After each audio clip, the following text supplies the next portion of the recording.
what psychedelics do in terms of their impact on the physical brain and organism of human beings is they withdraw cultural programming. They dissolve cultural assumptions. They lift you out of that reassuring crystalline matrix of interlocking truths which are lies.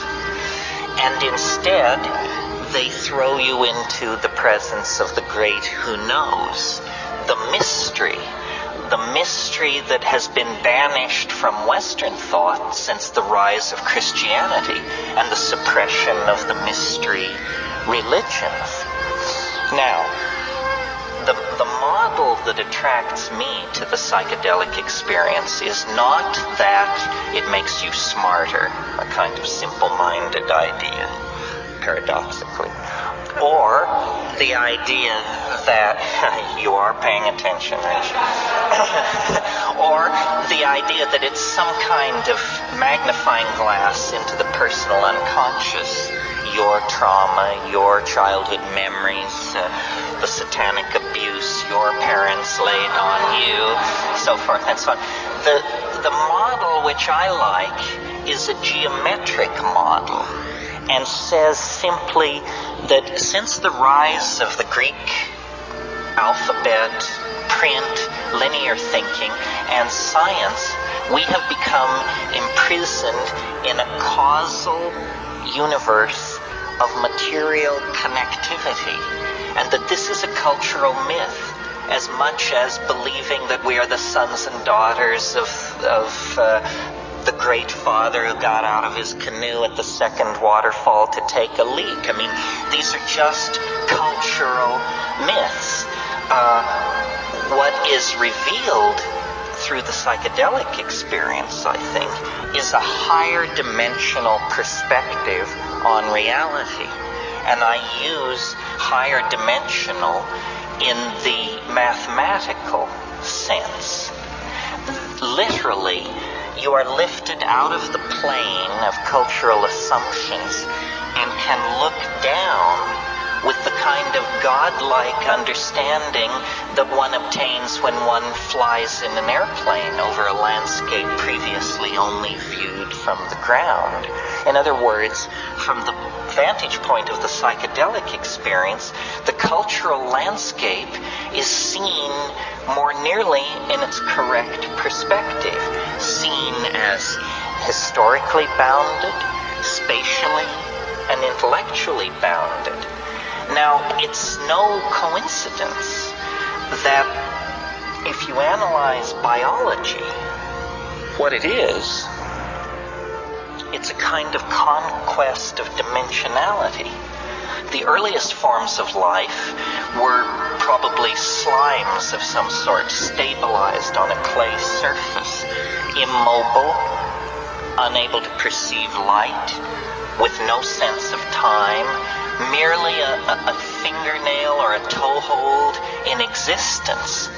And then if you look at the entire fossil record, what you see is the evolution of senses, sensory perceptors and organs of locomotion.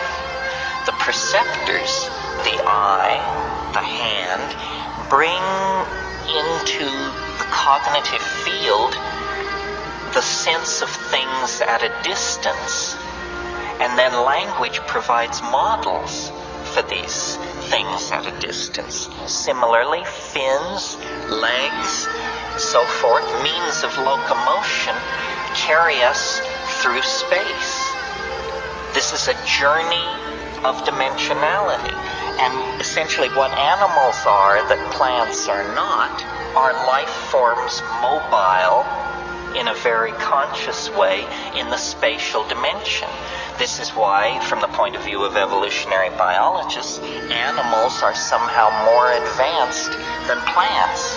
Well, if conquest of dimensionality is the criteria, then notice that we again occupy a special and privileged position in nature, because we can not only run with the best of them see with the best of them.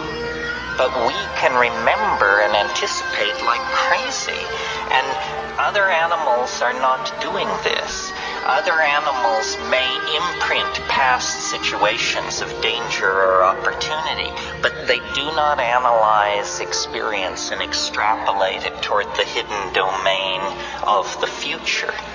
And consciousness is the generalized word that we use for this coordination of complex perception to create a world that draws from the past and builds a model of the future, and then suspends the perceiving organism in this magical moment called the now, where the past is coordinated for the purpose of navigating the future.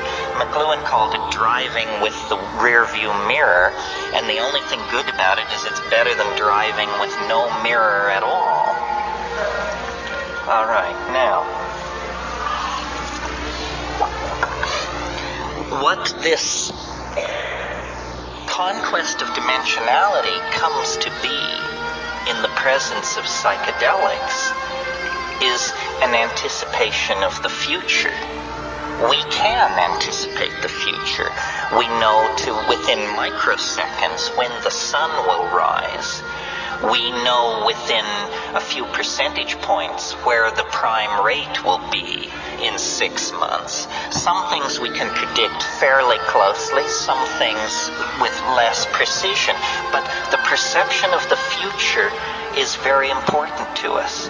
When we marry the need to perceive the future with the psychedelic experience, I believe we come up with data that is very, very difficult for science to come to terms with. And this is the third item, or really the second item in the list, what science forgot.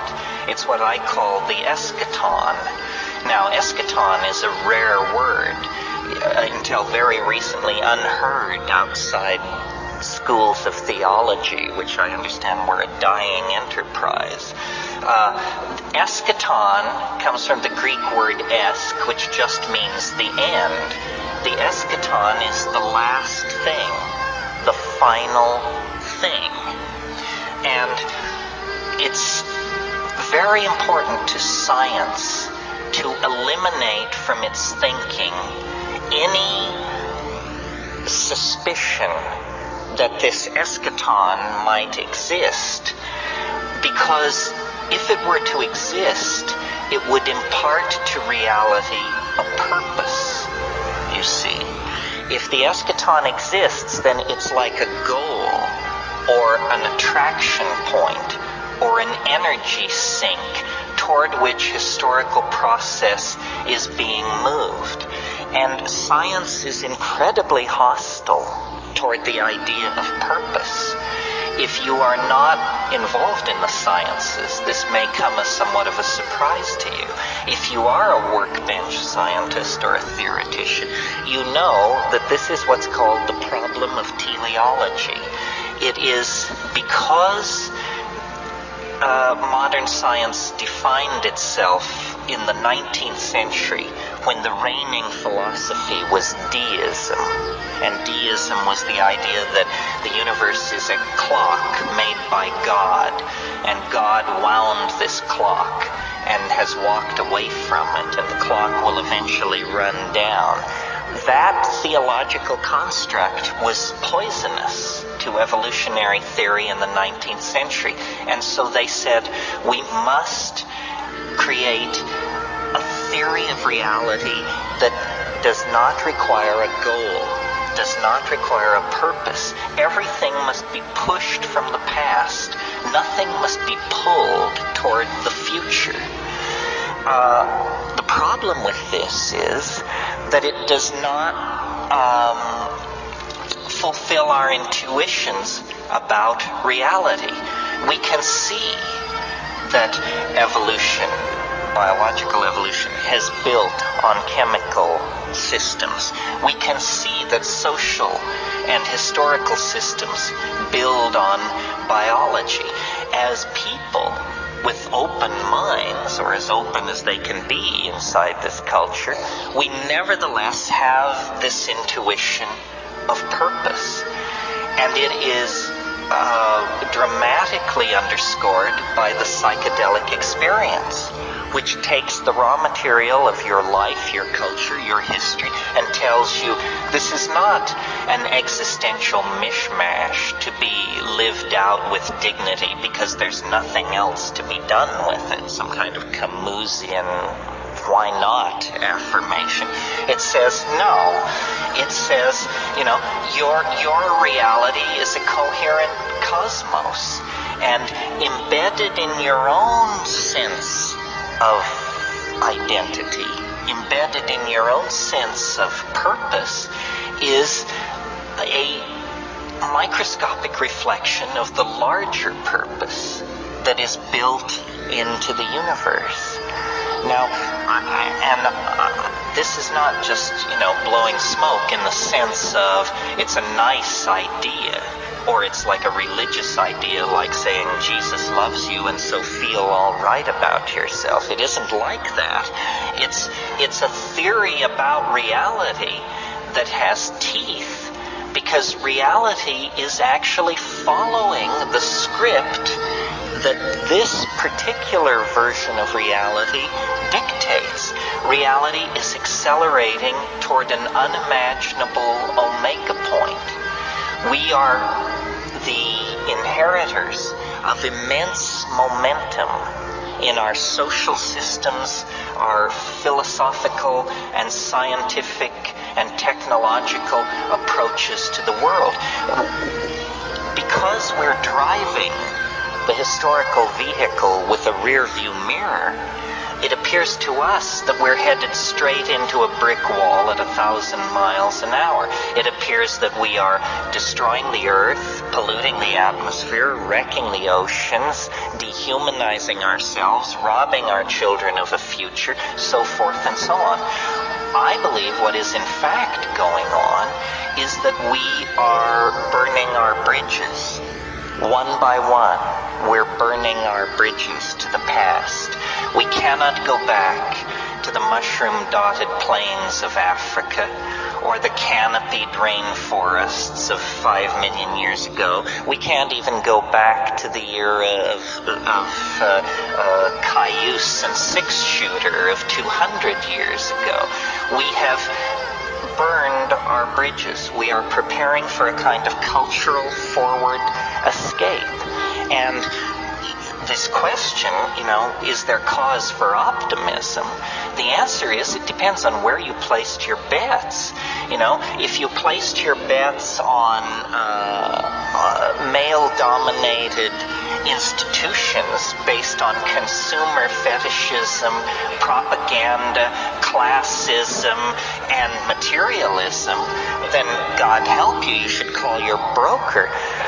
If, on the other hand, you've recognized that a lifeboat strategy is involved here, that what is really important is empowering personal experience, backing off from consumer object fetishism, freeing the mind, empowering the imagination, then in that case, I think you can feel pretty good about what is going on.